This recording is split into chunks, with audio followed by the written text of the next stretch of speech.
Por exemplo, ela se converte, por exemplo, igual o senhor falou, que ela representa algo que a pessoa acredita, algo que a pessoa é, né?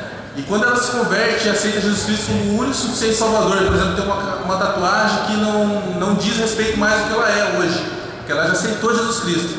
Qual a sua recomendação para essa pessoa? Deus não leva em conta o tempo de ignorância. Isso diz a palavra do Senhor. A pessoa hoje, a ciência está muito avançada. Se ela sentir o desejo de apagar isso, existem formas cirúrgicas hoje de que a pessoa pode livremente apagar isso do seu corpo.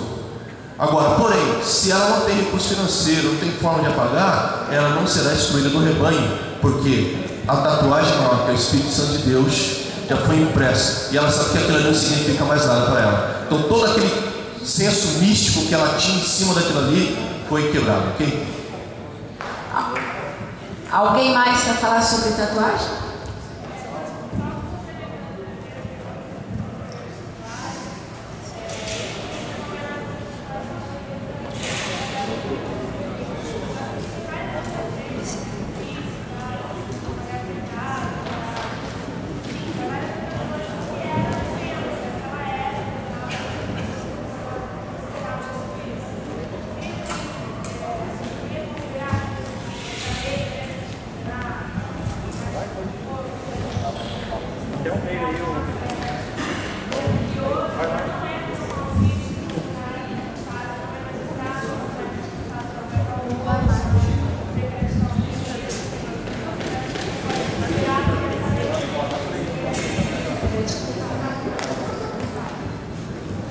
Bom, Jesus Cristo, quando ele se manifestou para trazer a efeito a lei, a atualização dos seus dias atuais, né?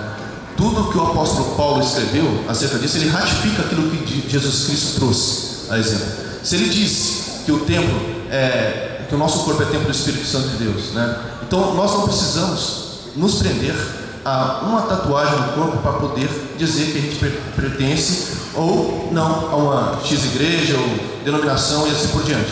Então a tatuagem ainda, né, pela nossa comunidade evangélica, pela nossa comunidade, ela não é tida como algo que a gente aprova, no sentido de ser algo que você pode fazer que não tem problema nenhum. É lógico, cada um dará conta de si, tá? A palavra de Deus deixa bem claro isso. Mas a respeito das leis do passado, realmente Jesus Cristo ele veio adequar realmente. Por isso que ele fala: eu não vim abrogar, eu não vim excluir, eu não vim condenar ela, eu não vim fechar ela, não. Eu vim sim, o que eu vim fazer, né? Mas sim cumprir a lei. Então Jesus Cristo ele manifestou e cumpriu tudo aquilo que foi cumprido no Antigo Testamento, em sua lei, em todos os processos. Ele cumpriu como Cordeiro Santo de Deus. E ele não precisou, por mais que ele amasse o Pai, a única marca que fizeram nele foi forçosamente, e foi por minha vida e por tua vida que levou a cruz do Calvário. Tá bom?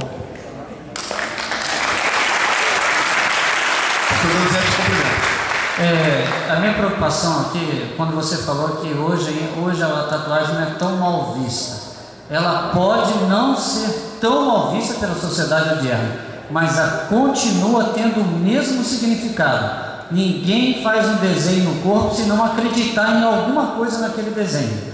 Não adianta alguém desenhar uma rena, uma borboleta, desenhar um dragão, desenhar uma caveira, ele não está acreditando naquilo de alguma forma. Então, para nós, realmente isso não faz sentido, porque as marcas que nós temos que ter no corpo, o apóstolo Paulo mesmo disse que é as marcas de Jesus, trazer o sofrimento dele, trazer tudo isso. Então realmente ainda é perigoso, mesmo que seja na melhor das intenções, é muito perigoso para a gente que serve a Deus. Só ratificando essa minha, eu fiquei preocupado quando você disse sobre essa visão dessa forma.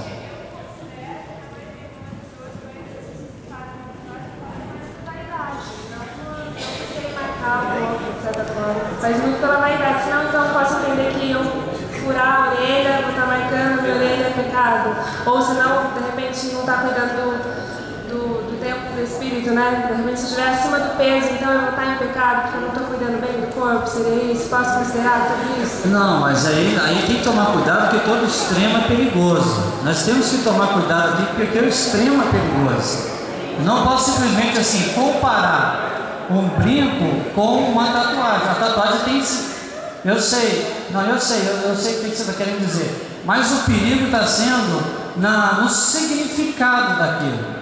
É no significado. Se a pessoa está colocando uma determinada tatuagem por vaidade, ela pode estar sendo traída por um desejo que ela não está sabendo o seu significado. E é o que muitas pessoas hoje caem, se veem comprometidas, porque elas não sabem o que estão fazendo. Então, hoje vocês estão recebendo orientação, ok? Alguém mais quer saber sobre esse tema tatuagem, piercing, drogas? Eu sou do Ministério dos Adolescentes, né? Nós estamos aqui. E eu vou trazer uma pergunta que eles sempre fazem pra gente. E a gente fica meio em dúvida, assim. O piercing está na moda, né? A gente sabe que tem adolescentes e jovens da igreja que usam, às vezes tiram para vir para a igreja. E aí eles fazem sempre essa pergunta pra gente: qual a diferença do piercing e do brinco? Se o brinco também perfura e o piercing também. É essa pergunta que eles fazem pra gente. A gente fica sempre falando, mas assim, eles colocam essa pergunta até para justificar que eles usam. Essa pergunta faz para o Monte Zenito.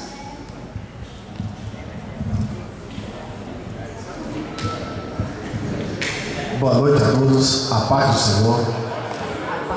Antes de responder a sua dúvida, eu quero ler em Provérbios, capítulo 21. Vamos ver o que a Bíblia diz em Provérbios, que o nosso querido irmão Salomão, um dos homens mais sábios da Bíblia, nos diz. No capítulo 21 de Provérbios, verso 2, diz assim a palavra de Deus: todo o caminho do homem é reto aos seus olhos, mas o Senhor sonda o coração. Com relação a piercing, com relação a você, porque eu tenho comigo que quando eu aceitei Jesus Cristo, eu aceitei para ser diferente do mundo, para ser diferente das pessoas lá fora. Se o que as pessoas lá fora fazem, eu faço o que as pessoas lá fora fazem, que diferença eu estou fazendo para quem olha para mim? Se eu olho para um ímpio que não teme a Jesus Cristo, usando piercing, e eu uso piercing, como é que eu vou falar dele para essa pessoa se eu estou andando da mesma forma como ele anda? Nós temos que ser diferentes. Porque Jesus, no seu ministério terreno, provocava tanto reboliço entre os fariseus, saduceus? Mais 30 segundos? Por quê? Porque Jesus fazia diferença. Ele era diferente. E nós temos que ser diferentes. Se nós queremos ganhar as pessoas que estão lá fora para Cristo, nós temos que ser diferentes. Quem mais?